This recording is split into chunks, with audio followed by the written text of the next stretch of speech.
Members, as well as coaches and student athletes, please silence your cell phones. Please provide your name and media affiliation each time you ask a question during the news conference. Recording this press conference video on cell phones is prohibited. And if you're joining us on Zoom, please use the raise hand function for questions. We'll address questions from the room first and then take questions from Zoom as time permits. Sully, give us an overview, please.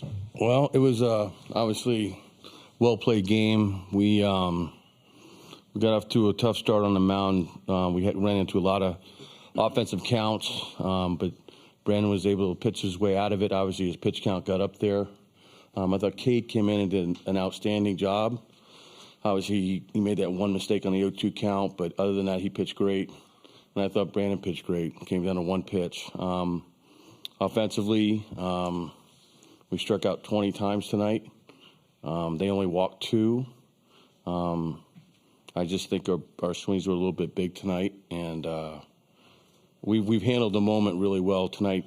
Offensively, I think we kind of got caught up in it a little bit, and that kind of resulted in the strikeouts. But with that being said, we got Hurston going tomorrow, and we'll do everything we can to win tomorrow and force a game 3. That's simple. Okay, we'll open up for questions for the student athletes first. Please raise your hand. We'll get a hand mic to you and tell us who you're directing the question to. We'll start with Kevin. Yeah, question for either hitter. What made Floyd so tough tonight in your mind in terms of his stuff? I mean, I think he's just a great pitcher in general. He has a fastball that kind of plays like it rides a little bit with an induced vertical break. It's a lower slot. The shadow isn't the easiest thing at the beginning of the game either. I think it got shown for both teams in the first couple innings. He's a great pitcher that went out there and threw it really well tonight. I mean, what else could you ask for a guy in the College World Series giving you a bunch of really good innings and limited their bullpen use tonight. So they played a great game. Wyatt? Yeah, pretty much what BT said.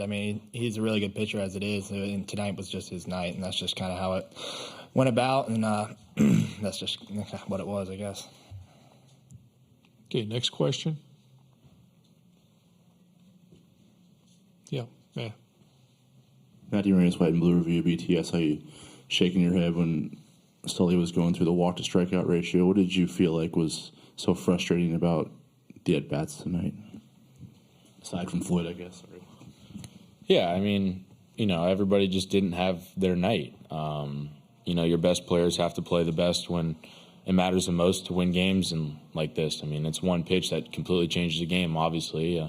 Tonight was a perfect example of that. And, they just won way too many pitches more pitches than we won tonight. And sadly, that's the name of the game sometimes. But, all we can do is move on to tomorrow and, like Sully said, try to force a game 3.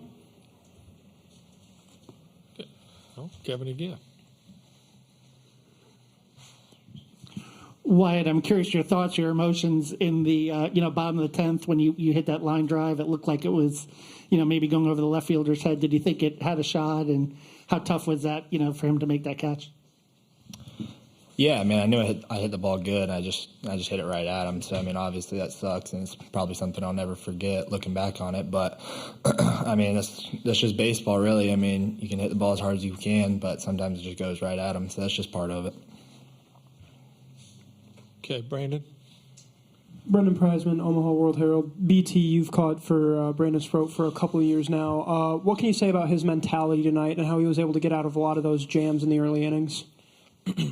Well, I think he had to get out of a lot of jams, like Sully said, because we got in a lot of deeper counts, and there are a bunch of really good hitters that don't like to strike out and like to get themselves in advantage counts and do damage, and that's exactly what they did. So it didn't really play into our favor that we weren't getting ahead of guys.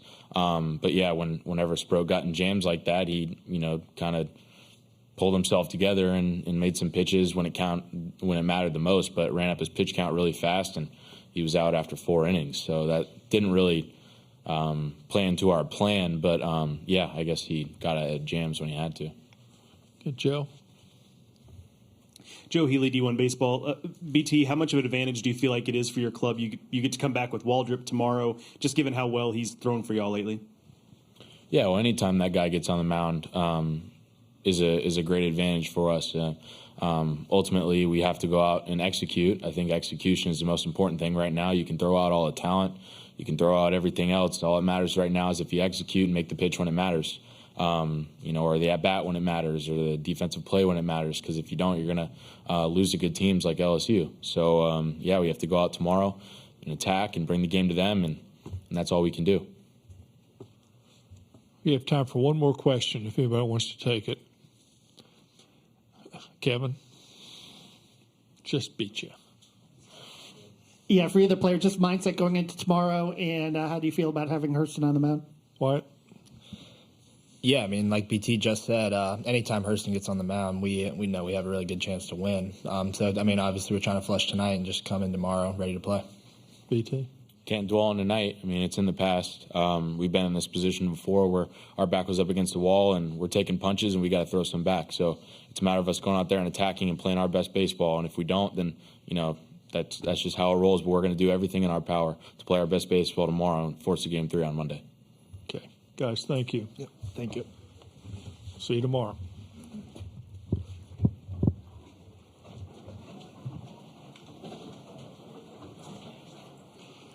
Okay, we'll have questions for Sully now. And somebody. Okay, Matt. Michael Farrar with Berg Sports Network. Coach, BT just mentioned, can't dwell on the moment. For a guy to say something like that for a leader, how confident are you and your senior leaders to flush and move on?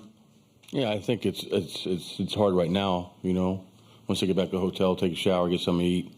But we will have them ready to play tomorrow. And this team has shown fight the entire year. We've had a situation in the regionals. We had to win 3 in a row, and we're able to do that. We're going to need some other guys to step up in the pen, but we certainly feel confident that they will. We've got a bunch of guys that have not even stepped on the mound yet, but they'll be ready to play tomorrow. Okay, Matt. There wasn't much contact made, even just to stay alive in counts against Ty tonight. What did you see in the type of at-bats that you guys had against him? Well, I think it's a combination of things. We had a game plan coming in, and, he threw good. I mean, it's really that simple. But from our standpoint, when you look back, there were some swings with 2 strikes that were maybe a little bit too big, swings that we hadn't taken in the past. Or in a while, but I thought we took some fastballs on the outer half of the plate early in the count to get us behind the count. He threw just enough breaking balls to keep us off his fastball, and we chased a bunch of up fastballs, and he pitched really good. But like in games like this, it comes down to 1 at bat, 1 pitch, and I'm looking at they walked 2 guys in 11 innings. We walked 8, and it's part of it. It wasn't our best night, but we played 11 innings and lost by a pitch on a 1-0 count. And, we didn't play our best baseball, but the message tomorrow is, we got nothing to lose at this point. We're in the College World Series and playing in the finals. We lost by a run. Everybody's disappointed, but we can't let this leak into tomorrow. Okay, Kevin. Coach, I'm curious about your thoughts about the bullpen tonight pitching you in extra innings. I mean, they had to go 7. Just your thoughts on maybe some of the performances, and then bringing Cade back out to start the 8th. You were just looking for another inning from him. Yeah, I mean, he was throwing them all good. I mean, it's 1 pitch. I mean, when you strike out 5 over 3 1/3, walk nobody, it's 1 pitch on 0-2 count. That there's no one feels worse than he does. But it's our job to make sure he's focused tomorrow. I mean, that's part of the game. It's just sometimes it comes down to 1 pitch. But Cade knows what he's doing. We wouldn't be here without him right now. So, we'll boost up his spirits tomorrow and get him ready to go. Okay, Brendan. Brendan Preisman, Omaha World Herald. Coach, you mentioned needing more guys to step up out of the bullpen. Obviously, Sproat didn't go maybe as deep into the game as you would want him to, only 4 innings pitched, but 3rd straight game with 100-plus pitches. What does it mean to you that you've got an experienced guy like that that's able to bounce back out of jams and keep that pitch count up and going as late into the game as possible? You talking about Hurston? No, about Sproat tonight, managing to get out of some of those jams early in the game, and even though his pitch count was up, stay in the game as long as he could. Yeah, I mean, the bottom line is he left and kept us close, within one swing of the bat. Certainly hoped to have gone deeper in the game, but the other guys did pick him up. Like I said, it came down to when you lose games by 1 run or win games by 1 run, it comes down to one this or that. But in this situation, there was quite a few things that led to us to this point right now. So, we've had a lot of good fortune, and the ball that Wyatt hit, if it's over his head or 5 more feet to the left or right, we're in a different position. But it is what it is. We got outplayed tonight, but our job is to make sure these guys are ready to go tomorrow. Okay, we have time for one last question. And if not, we'll see you tomorrow. Okay, thanks. Thanks. You got it. See you tomorrow. Thanks, buddy.